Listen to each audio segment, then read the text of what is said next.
Ladies and gentlemen, here we are again. I'm back after a few days. The wife has been busy. She made a run and was going to do a second part, but when we did the second part, there was no audio on the video, so we didn't upload that. So, sorry about that. But otherwise, did some jams and jellies. Got that all put together. We hung our next run to drain last night. It is currently in the pot. We have heated it up to 160 to cook off all the crapola, and the pot is now coming up to temp so that we can start catching our next jar. This one is 3 pounds of apples and 4 pounds of corn? Roughly, yes. I think it was 4 pounds. 3 or 4 pounds of corn, something like that. Tell them why we started using less corn. Less corn. We noticed while we were watching that, well, actually, we watched the Popcorn Sutton movie, didn't we? Yeah, we did.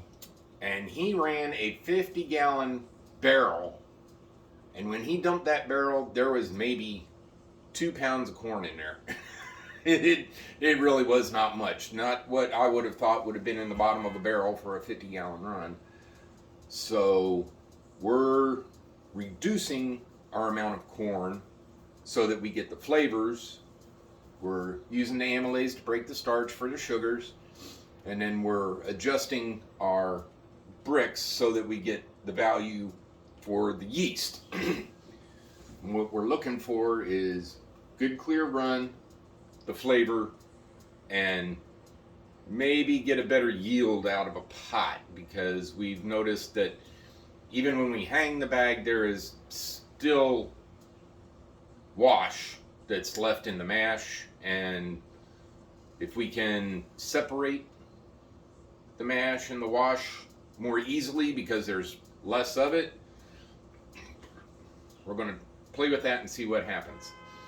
So we're going to have this come up to temp.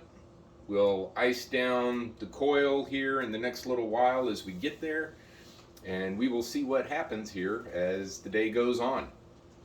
We'll be back.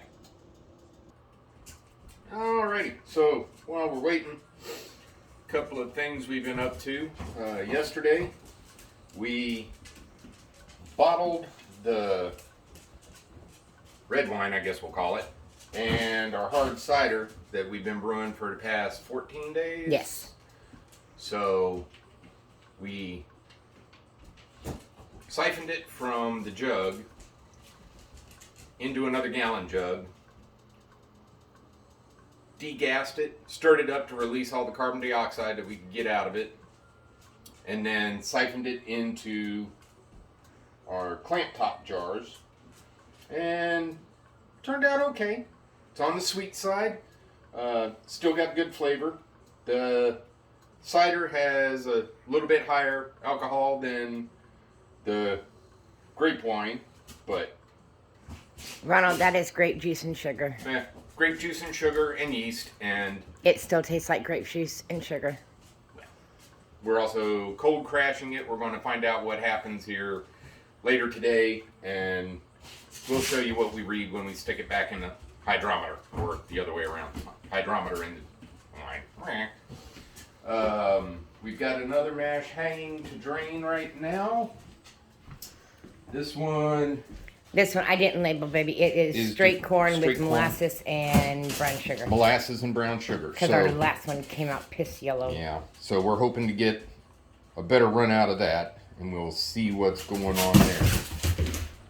Dogs are being stupid. Yes. It's early and it's kind of cool out here today, so they've got the stupid going on right now. Back here, we've got our 2 experimental jugs. They're still going. One's yeast, one's wild yeast. We actually didn't put any yeast at all in this one over here, and they are still happily fermenting along, because as we watch them, the bubbles are still moving, and the mash is rolling around like it's almost on a river or something. You can just watch it move when you're looking at it. What the hell? I have no Dogs, idea. get away. All right, so we're going to keep on with keeping on, and we'll be back. Alrighty, so we've been heating up for a little bit. Our thermometer is cranking along about 190, and we got our first indications of the run starting. Although It's trying. It's trying. It's getting there. We've gotten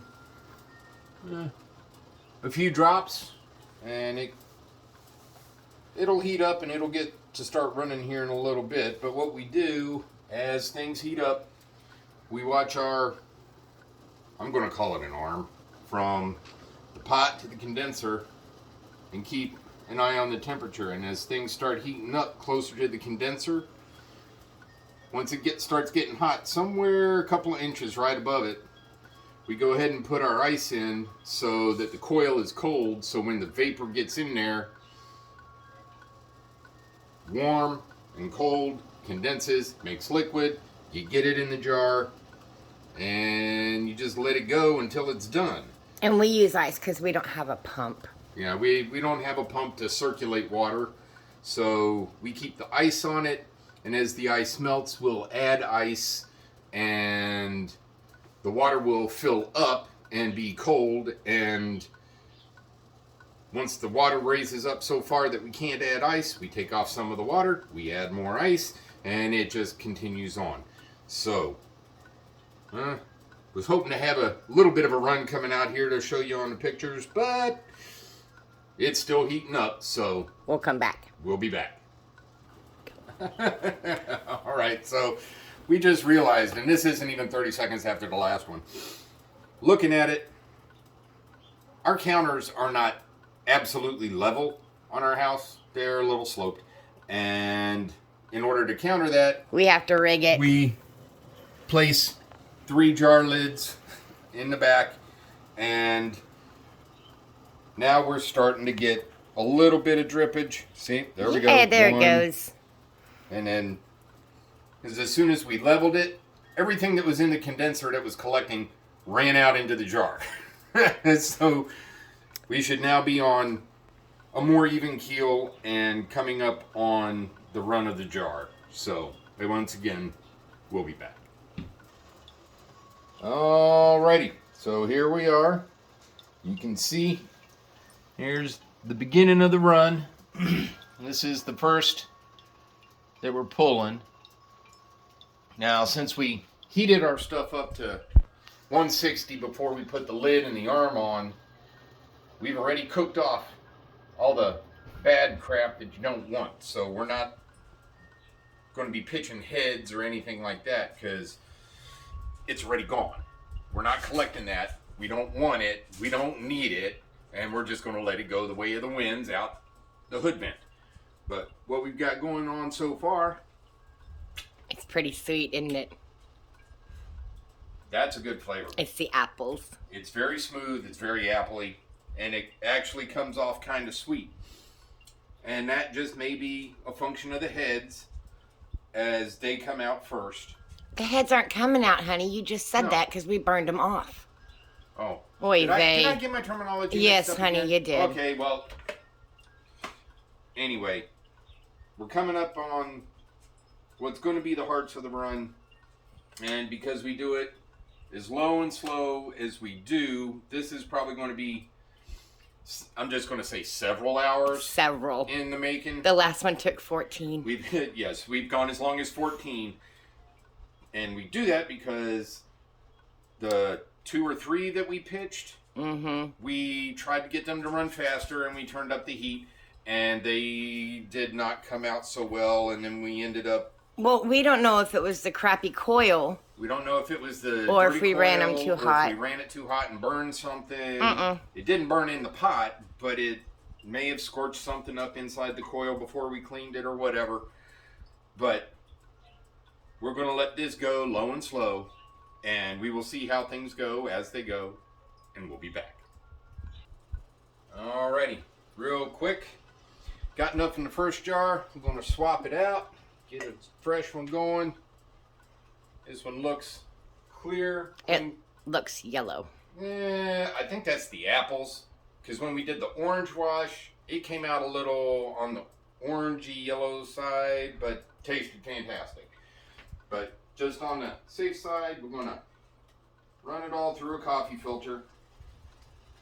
Now, you're going to say, why are you dumping that in one big jar? Well, we don't do any of the fancy smancy, sit there and sniff one, sniff another. We don't get enough to even try to worry about what is going to make the perfect jar. We're just trying to get a jar. So, we're just going to filter it as it comes out as we go. And we're going to put it all together. We're going to see what happens. And we'll be back.